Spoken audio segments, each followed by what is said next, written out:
नमस्कार, आप देख रहे हैं फाइनेंस बाय उज्ज्वल। आज हम भारत सरकार की एक बहुत ही खास योजना सुकन्या समृद्धि योजना के बारे में विस्तार से जानकारी देने वाले हैं। इस योजना में आप कम से कम 250 रुपए की राशि से शुरुआत कर सकते हैं और अपनी बेटी की शादी या भविष्य के लिए 70 लाख रुपए तक की रकम पा सकते हैं। अगर आपके मन में सुकन्या समृद्धि योजना से जुड़े कोई भी सवाल है तो इस वीडियो में उनके जवाब विस्तार से मिलेंगे। हम आपको यह गारंटी देते हैं कि इस वीडियो को पूरा देखने के बाद आपकी सारी शंकाएं दूर हो जाएगी और आपको दूसरी वीडियो देखने की जरूरत नहीं पड़ेगी। चलिए सबसे पहले जानते हैं कि सुकन्या समृद्धि योजना क्या है और इसे सरकार ने क्यों शुरू किया। दोस्तों, इस योजना को जनवरी 2015 में बेटी बचाओ बेटी पढ़ाओ अभियान के तहत शुरू किया गया था ताकि गरीब परिवार की बेटियां अच्छी पढ़ाई कर सके। साथ ही इस योजना के जरिए बेटी के पिता या अभिभावक अपनी छोटी छोटी बचत को एक सुरक्षित जगह निवेश कर सके और गारंटेड इंटरेस्ट के साथ एक अच्छा फंड बना सके, जिससे बेटी की शादी या भविष्य में कोई समस्या न हो। अब बात करते हैं इस स्कीम में निवेश करने के लिए कौन पात्र है और कौन कौन से डॉक्यूमेंट्स चाहिए होंगे। इस वीडियो में हम स्टेप बाय स्टेप विस्तार से बताएंगे कि इस स्कीम में कितना जमा करना होगा, कब तक जमा करना होगा और अंत में कितना लाभ मिलेगा। साथ ही हम यह भी जानेंगे कि अगर अभिभावक की मृत्यु हो जाए तो क्या होगा और यदि बेटी की मृत्यु हो जाए तो स्थिति कैसी होगी। ये सारी महत्वपूर्ण जानकारी आपको इस वीडियो में विस्तार से मिलेगी, तो बने रहिए हमारे साथ। चलिए अब जानते हैं सुकन्या समृद्धि योजना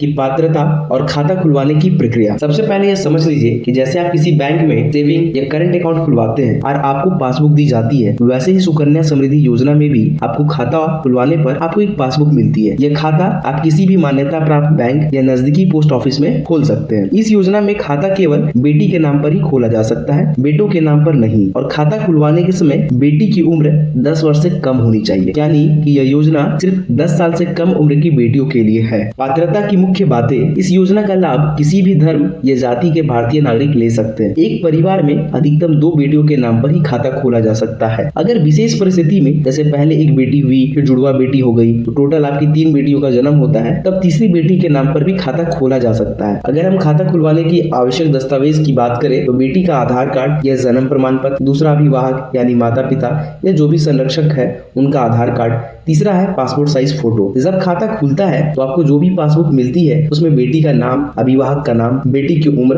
और खाता नंबर जैसी सारी जानकारी दर्ज होती है। चलिए अब जानते हैं कि सुकन्या समृद्धि योजना में खाता खुलवाने के बाद आप इसमें कितनी राशि जमा कर सकते हैं। तो इस योजना में आप कम से कम 250 रुपए और अधिकतम 1.5 लाख रुपए प्रति वर्ष जमा कर सकते हैं। यानी जिस दिन आपने खाता खोला उसके अगले 365 दिनों के अंदर आपको कम से कम 250 रुपए जमा करना अनिवार्य है ताकि खाता सक्रिय रहे। अब सवाल आता है कि कितने वर्षों तक निवेश करना होगा। इस योजना में आपको खाता खुलवाने की तारीख से 14 वर्ष तक ही राशि जमा करनी होती है। इसके बाद आपको कोई भी निवेश करने की आवश्यकता नहीं होती है। खाता कुल 21 वर्षों की अवधि के लिए होता है, यानी जब खाता 21 वर्ष का हो जाता है तो वह मैच्योर हो जाता है और आप अपनी बेटी के नाम से जमा की गई पूरी राशि ब्याज सहित निकाल सकते हैं। अब आप सबके मन में एक सवाल आ रहा होगा कि क्या हमें हर महीने, 3 महीने में, 6 महीने में निवेश करना अनिवार्य है? तो इसका जवाब है नहीं। इस योजना में आपको किसी विशेष अंतराल यानी मंथली, क्वार्टरली में पैसा जमा करने की बाध्यता नहीं है। आप जब चाहे, जितनी बार चाहे अपनी सुविधा के अनुसार 5,000, 10,000 या एक बार में ही 1.5 लाख रुपए तक की राशि साल भर में जमा कर सकते हैं। बस ध्यान रखें कि साल में कम से कम 250 रुपए जमा करना अनिवार्य है। अगर आप ऐसा नहीं करते हैं तो आपका खाता डिफॉल्ट हो सकता है। हालांकि इसे आप 50 रुपए की पेनल्टी देकर दोबारा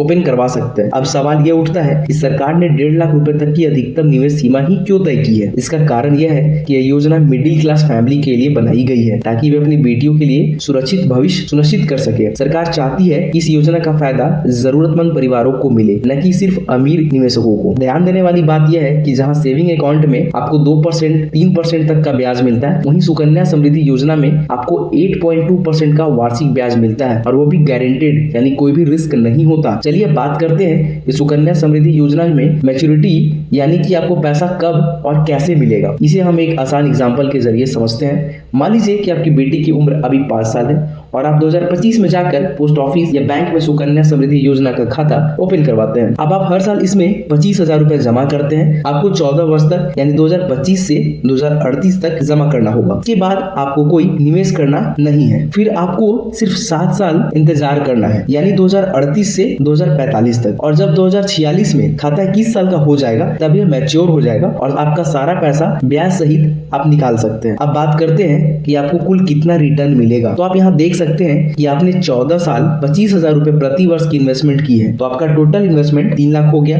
जिस पर आपको 8.2% का वार्षिक इंटरेस्ट मिला। उस हिसाब से आपकी इन्वेस्टमेंट पर जो 21 साल में इंटरेस्ट मिला वह हुआ 6,23,677। आपकी इन्वेस्टमेंट को अगर हम जोड़ दें तो टोटल मैच्योरिटी वैल्यू होगी 9,23,677। दोस्तों, इस स्कीम में कुछ नेगेटिव पॉइंट भी है जो हम आपको इस वीडियो में आगे बताने वाले हैं, तो वीडियो को लास्ट तक जरूर देखें।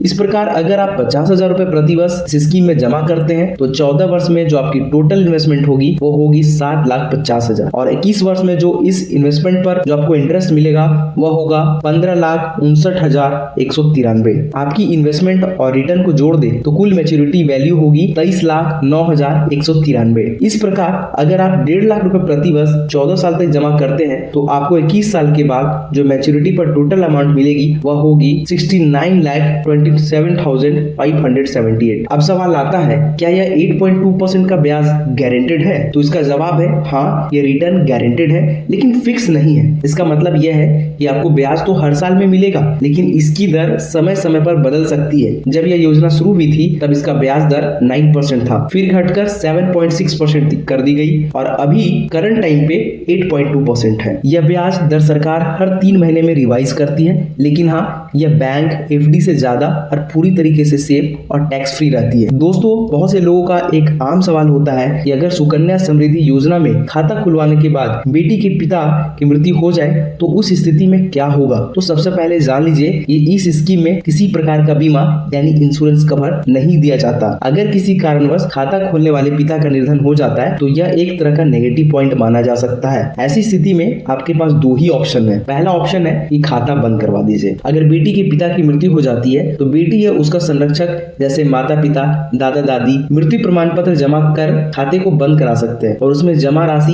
पूरा ब्याज सहित निकाल सकते हैं। दूसरा ऑप्शन है, अगर परिवार चाहता है कि वह खाता आगे भी चालू रहे तो इसका कोई दूसरा अभिभावक जैसे मम्मी या दादा दादी खाते को 250 रुपए सालाना जमा करके एक्टिव रख सकते हैं और जब बेटी की उम्र 21 वर्ष की हो जाए तो पूरी मैच्योरिटी की राशि निकाल सकते हैं। ध्यान दीजिएगा, अगर परिवार को यह जानकारी नहीं है कि पिता ने बेटी के नाम से खाता खुलवाया था तो पोस्ट ऑफिस या बैंक खुद आकर जानकारी आपको नहीं देंगे। आपको इस खाते की जानकारी लेनी होगी और उसके अनुसार कदम उठाना होगा। अब सवाल आता है कि अगर बेटी की मृत्यु हो जाए तो क्या होगा। अगर दुर्भाग्यवश बेटी की मृत्यु हो जाती है तो चूंकि यह खाता बेटी के नाम से होता है और उसी के हित के लिए खोला गया है तो ऐसे में खाता जारी नहीं रखा जा सकता। पिता या अभिभावक को बेटी का मृत्यु प्रमाण पत्र लगाकर खाता बंद करवाना होगा और सारी ब्याज राशि सहित निकालनी होगी। अगर खाता जारी रखा गया तो यह वह नियमों के विरुद्ध यानी इनवैलिड माना जाएगा। अब बात करते हैं इस योजना की एक सबसे बड़ी कमी जो हमें बहुत खटकती है। अगर एक पिता अपनी बेटी की शादी या पढ़ाई के लिए पेट काट कर सालों तक पैसा जमा करता है और जब बेटी बड़ी हो जाती है और उसे पता चलता है कि उसके नाम पर लाखों रुपए जमा है तो वह पिता की बिना अनुमति के पैसे को निकाल सकती है। यह सिस्टम गलत है। हमारा मानना है इस स्कीम को एक ज्वाइंट अकाउंट की तरह डिजाइन किया जाना चाहिए था जहां बेटी और पिता दोनों की सहमति से पैसा निकाला जा सके। तो दोस्तों, उम्मीद है आपको यह जानकारी पूरी तरीके से क्लियर हो गई होगी। अगर आपको वीडियो पसंद आया हो तो लाइक करें, कमेंट करें। अगर आपके मन में कोई सवाल है और फाइनेंस बाय उज्जवल को सब्सक्राइब करना ना भूले।